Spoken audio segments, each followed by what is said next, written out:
Envision ancient Greece, a land of rugged mountains and shimmering seas. It's a realm of fiercely independent city-states, often at odds. Athens, Sparta, Thebes. These names resonate with stories of democracy, warrior ethos, and shifting alliances. Beyond the known shores of the Aegean, a vast empire beckoned. Persia, a realm of immense wealth and grandeur. Picture sprawling palaces adorned with gold, gardens brimming with exotic flora, and a monarch whose power seemed boundless. To the Greeks, Persia was both a menace and a fascination, a formidable adversary, but also a source of intrigue and opportunity. For centuries, Greece and Persia had vied for supremacy.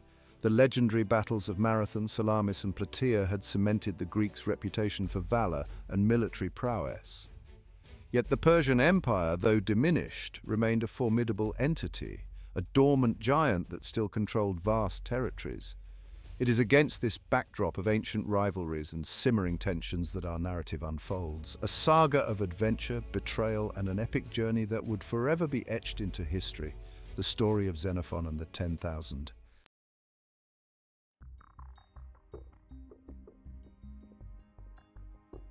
Meet Xenophon, an Athenian citizen, a man of both action and intellect.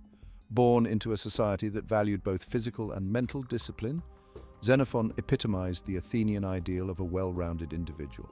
As a student of Socrates, he absorbed lessons in ethics, logic, and the art of questioning. Yet Xenophon was not confined to scholarly pursuits. He was drawn to adventure, eager to test himself through real-world experiences.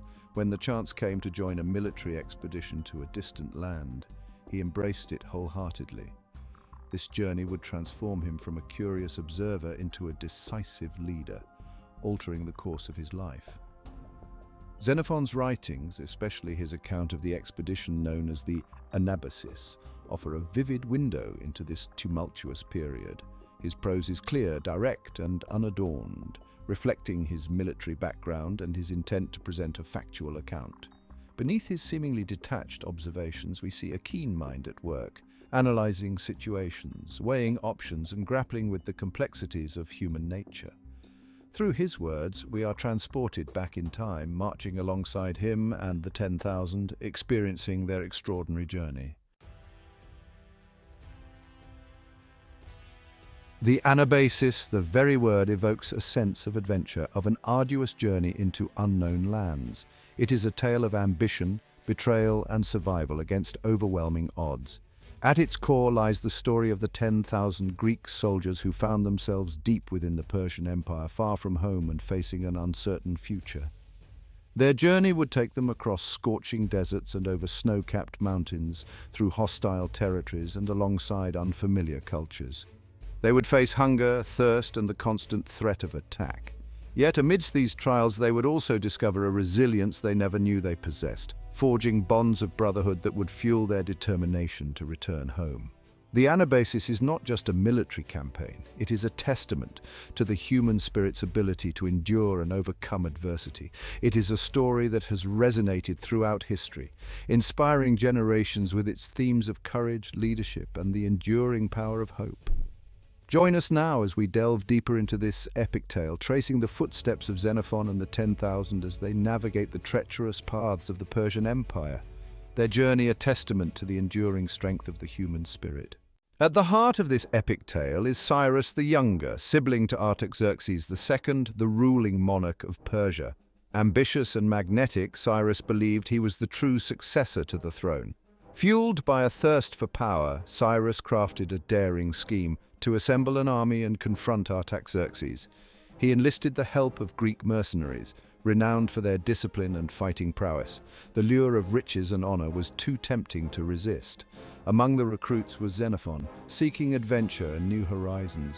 Little did they know they were about to be thrust into a conflict that would challenge their very existence.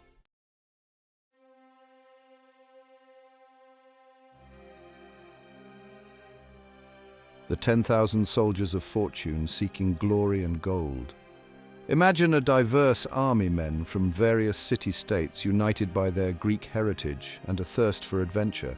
These were the 10,000, drawn by the allure of wealth and the excitement of the unknown. Seasoned warriors, marked by years of conflict, their faces etched with stories of numerous battles.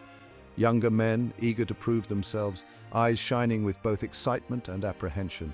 Some sought to escape poverty or monotony, hoping to find fortune in distant lands. They shared a common skill, their expertise in combat. Masters of the phalanx, a powerful battle formation. Armed with spears, swords, and shields, they were a formidable force. The 10,000 embarked with a mix of anticipation and uncertainty, leaving behind the familiar to explore lands of mystery and danger, their goal to return home with Persian gold and their names etched in history.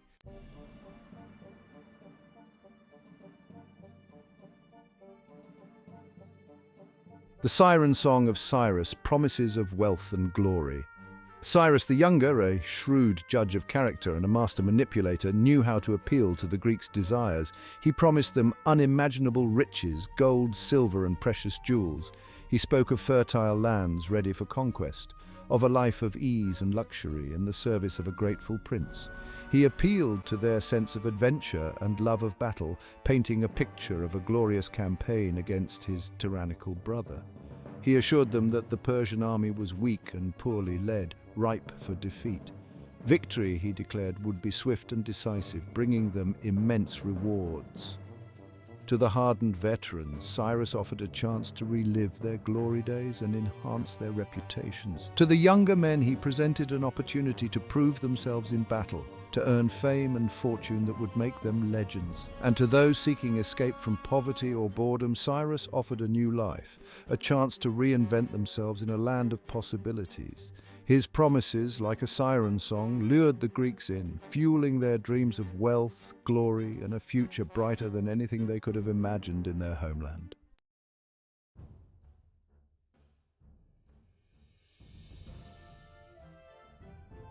A motley crew assembling the 10,000. From every corner of the Greek world they converged, a varied assembly of warriors, adventurers, and seekers of fortune. Spartans, renowned for their discipline and ferocity, their laconic wit masking a deep-seated warrior spirit. Athenians, celebrated for their intelligence and adaptability, their ranks filled with seasoned veterans and eager young men. Thebans, distinguished by their cavalry, their horsemen a formidable force on the battlefield. Argives, Corinthians, Arcadians, each city-state, each region contributed its share of warriors, drawn by the promise of adventure and Persian gold. They were a diverse group, these 10,000, with different backgrounds, dialects, and motivations for embarking on this journey. Yet they were united by their Greek heritage, common language, and skill in warfare. They were the elite of the Greek world, professional soldiers, hardened by years of conflict, their bodies bearing the marks of past campaigns. Masters of the phalanx, a formidable fighting formation that had secured victory for Greek armies for generations.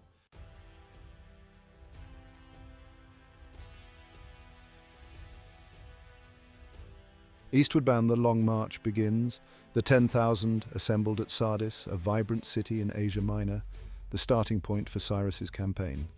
Anticipation filled the air as the soldiers lined up, their eyes fixed on their leaders. The expedition eastward into the core of the Persian Empire had begun.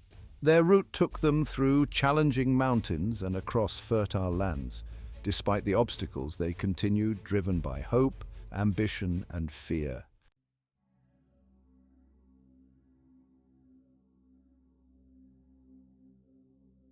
Training and tensions, preparing for the unknown. As they advanced, Cyrus, a keen observer of men, transformed the 10,000 into a formidable fighting force. He mandated regular drills, perfecting the complex maneuvers of the phalanx, ensuring the Greeks could operate as a cohesive unit on the battlefield. He matched them against local levies, providing essential practice and demonstrating Greek military superiority. Despite the intense training and the lure of wealth, underlying tensions were evident. Murmurs of dissatisfaction spread through the ranks, driven by the growing awareness that their journey was far more extensive and hazardous than Cyrus had initially suggested. Speculations arose about the true purpose of their mission. What started as a simple campaign against a rebellious satrap now seemed to imply a much bolder objective, a direct clash with Artaxerxes himself. The Greeks, used to fighting for pay, rather than a king's ambition, grew increasingly uneasy. Their initial excitement, fueled by dreams of easy wealth, began to fade, replaced by a growing sense of dread, a fear that they had entered a conflict far more significant and perilous than they had ever imagined.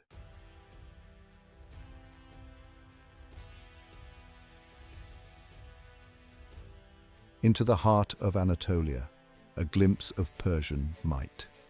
As they ventured deeper into the east, it became evident they were entering the heartland of the Persian Empire.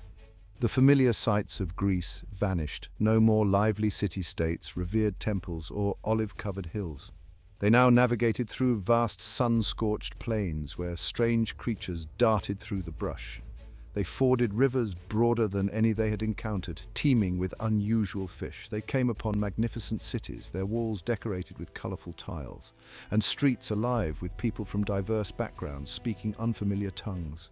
The immensity and splendor of the Persian Empire, extending beyond sight, evoked both admiration and deep-seated fear. Murmurs of unease spread, driven by the awareness that they were far from their homeland, surrounded by potential foes, and reliant on a Persian prince with seemingly limitless ambitions.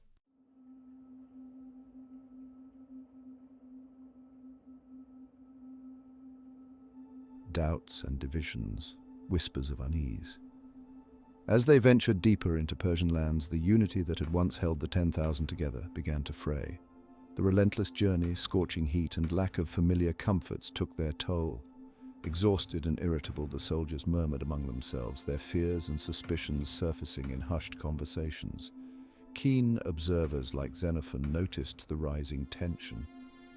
He saw the sidelong glances and the abrupt end to discussions when he approached. Even the most experienced warriors, who had faced countless dangers, now showed signs of uncertainty. The promises of wealth and glory that had seemed so enticing in Sardis now felt hollow against the harsh realities they faced. Far from home, deep in enemy territory, they were surrounded by a powerful empire that could easily overwhelm them. Hardship and uncertainty planted seeds of discord, threatening to fracture the 10,000 and jeopardize their mission. The journey, once filled with hope, was now overshadowed by a sense of foreboding, a feeling that the worst was yet to come.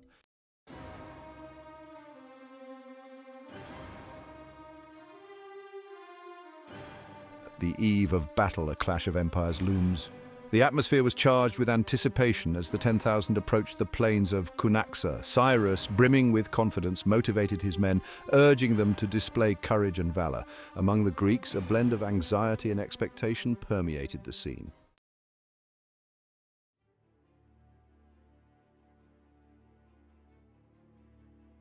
Cunaxa, the ground turns red. The signal ignited a storm of violence. The Greeks advanced, their formation slicing through the opposition. In the chaos, a javelin found its mark, piercing Cyrus's armor and ending his imperial ambitions.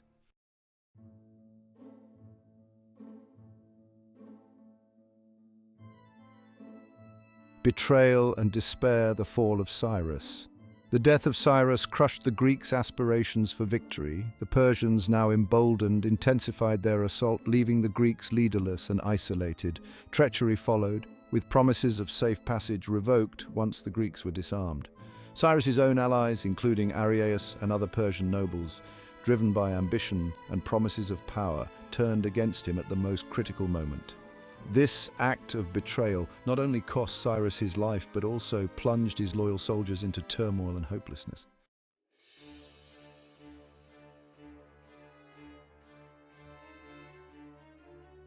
Stranded in a hostile land, a desperate gamble. Leaderless and surrounded, the Greeks faced a critical situation. Xenophon stepped up, proposing a daring march north to reach the Black Sea. With no other options, the 10,000 chose to follow him on this perilous journey.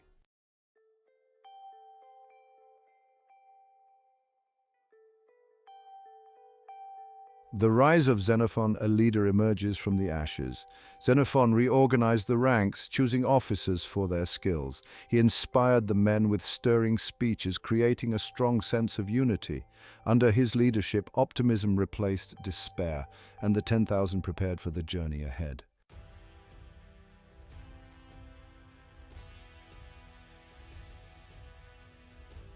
The long road home.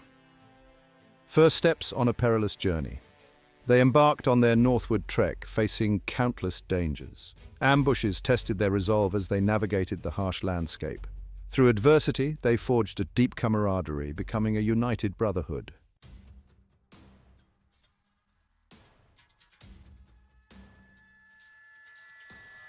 The mountains of treachery testing the limits of endurance.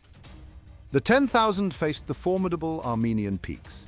They endured brutal conditions, adjusting to the harsh environment and enemy threats. Their journey transformed them into resilient warriors, hardened by continuous challenges.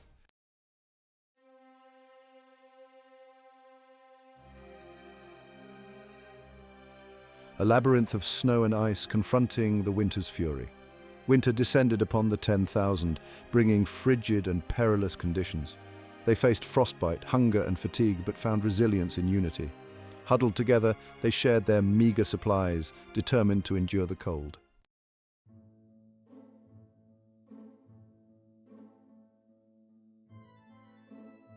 The price of survival: hunger, exhaustion and despair. Supplies dwindled and hunger gripped the 10,000. They scoured the terrain for anything edible, resorting to desperate measures. Despite the hardships, they continued onward, driven by the hope of reaching safety.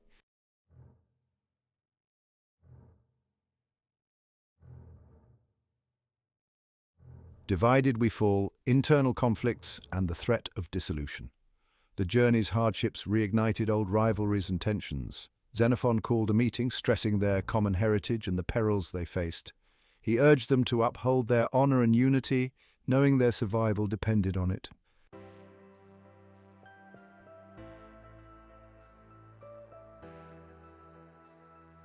The art of leadership, Xenophon's wisdom and resolve. Xenophon rose to the challenge, instilling hope and a vision of survival. He addressed grievances, shared burdens, and led by example. Combining his philosophical insights with tactical prowess, he guided the 10,000 through their darkest hours.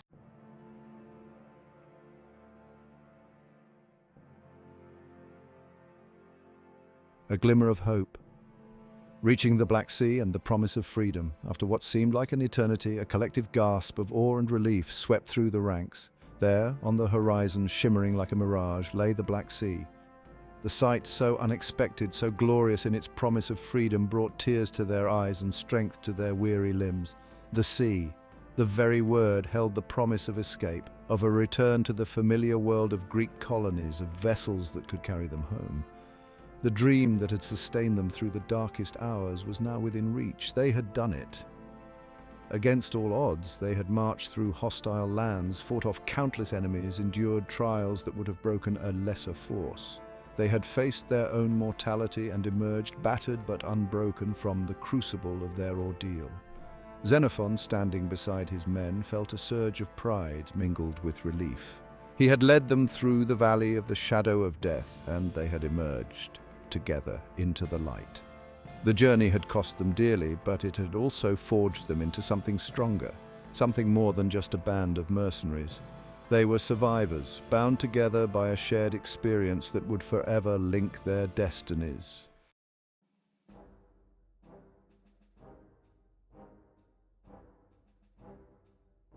The journey's not over. New dangers and the lure of further adventure. The sight of the Black Sea, though a beacon of hope, did not signify the end of their trials. Fresh perils awaited them, presenting new challenges to their endurance. Local tribes, sensing their vulnerability, harassed their march towards the Greek colonies. Supplies remained scarce, forcing them to scavenge for food, to fight for every scrap of sustenance. The allure of easy riches, the promise of plunder, tempted them, threatening to unravel their fragile unity.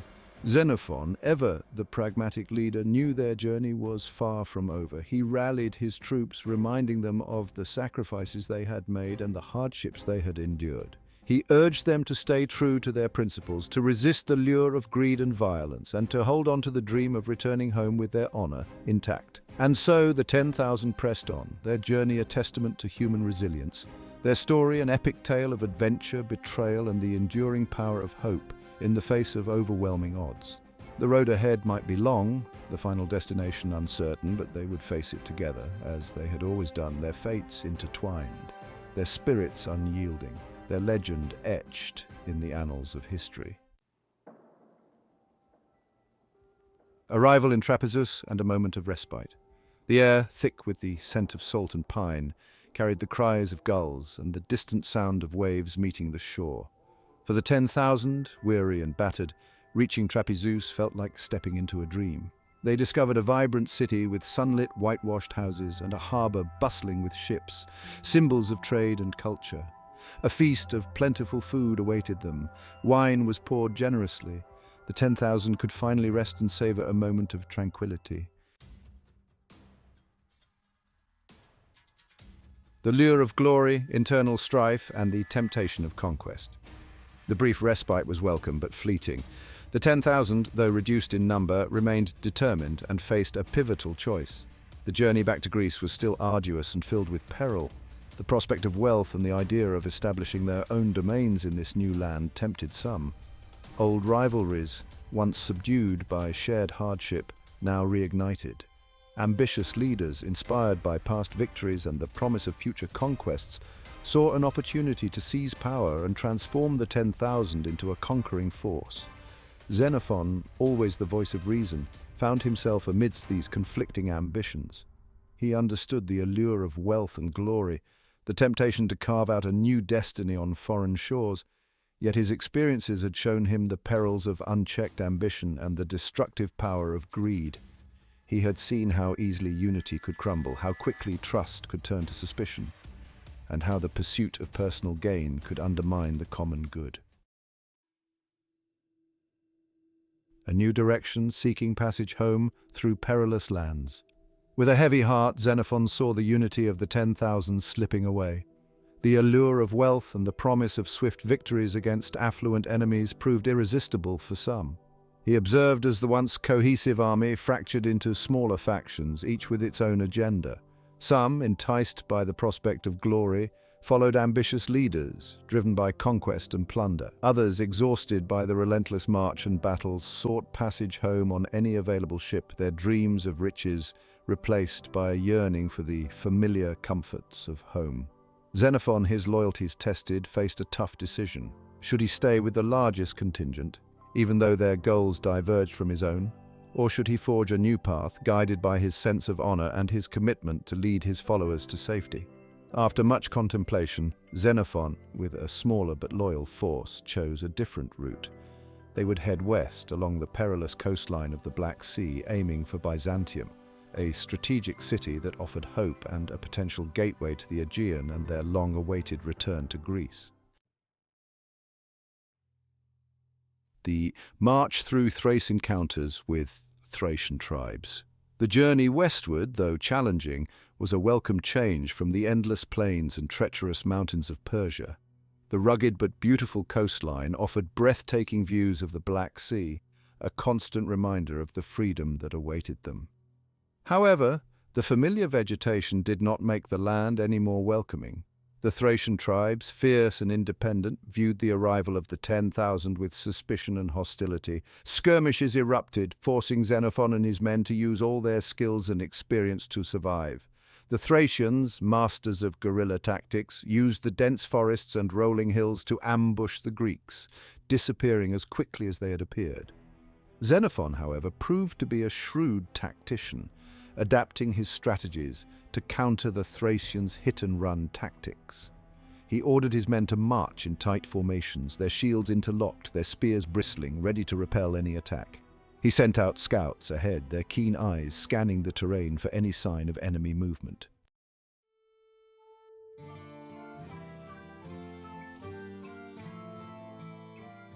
The journey, though fraught with danger, had its moments of relief.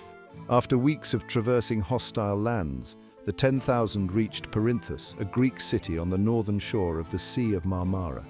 The sight of the city, with its whitewashed walls rising from the shore and its harbour bustling with ships from afar, filled them with renewed hope. Here was a glimpse of civilization, a reminder of the world they longed to return to. The citizens of Perinthus, recognizing their kinship with these weary travelers, greeted them warmly. Plentiful and varied food was brought forth. Clean clothes, a luxury they had nearly forgotten, were provided. For a brief time, the 10,000 could forget their hardships, the battles fought, and the comrades lost. They could relax and enjoy the simple pleasures of life in a Greek city, allowing themselves to dream of a future where war and hardship were distant memories. The respite in Perinthus, though welcome, was fleeting.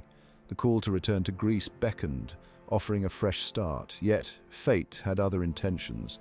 Sparta, once their foe, now embroiled in war with Persia, invited them to join their forces. For many, weary from endless marching and battles, the offer posed a difficult choice. Their souls longed for their homeland. Nevertheless, the allure of combat was undeniable.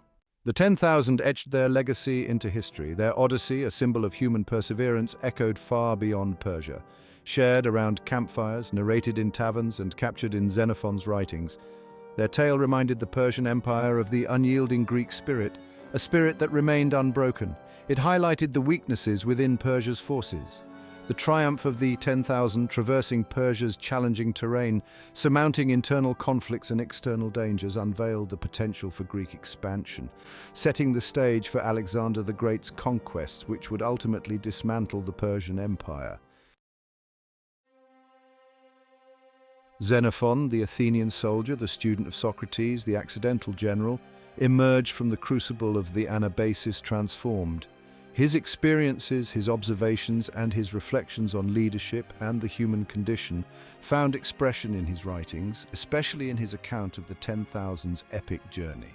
His prose, clear and concise, reflected his military training and his desire to present a factual account of events as he witnessed them. Yet beneath his seemingly detached observations, one could discern a keen intellect shaped by philosophical inquiry, grappling with the complexities of human nature and leadership and the fickle hand of fate. His Anabasis, a masterpiece of military history, offered insights into ancient warfare and strategy that resonated throughout the ages. Military leaders, from Julius Caesar to Napoleon Bonaparte, studied Xenophon's work, finding inspiration in his tactical brilliance and his ability to inspire his troops in the face of adversity. Beyond its military significance, the Anabasis endured as a timeless tale of adventure, a testament to the resilience of the human spirit. It served as a reminder that even in the face of seemingly insurmountable odds, courage, determination, and a belief in a common purpose could pave the path to survival and ultimately to triumph.